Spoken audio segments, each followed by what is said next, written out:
नमस्कार विद्यार्थी मित्रांनो, ॲस्परंट टाइम या यूट्यूब चॅनलवर आपले स्वागत आहे। MSCB महावितरण मार्फत एक नवीन अपडेट आहे।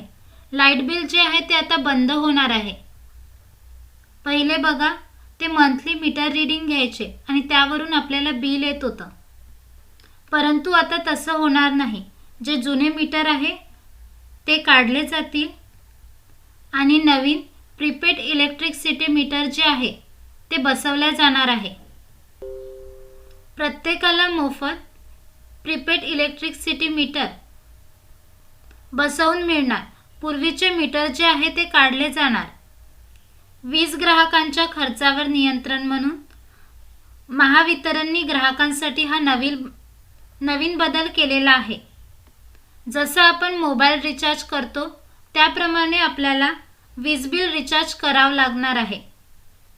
हे नवीन अपडेट MSCB महावितरण मार्फत ग्राहकांसाठी आलेलं आहे। लवकरच प्रीपेड इलेक्ट्रिसिटी मीटर बसवल्या जातील। तुम्ही जर चॅनलवर नवीन असाल तर नवीन अपडेटसाठी आपल्या चॅनलला सबस्क्राइब करा आणि बेल आयकॉनला क्लिक करा, जेणेकरून नवीन अपडेट तुमच्यापर्यंत पोहोचू शकेल। व्हिडिओला लाईक शेअर नक्की करा। धन्यवाद।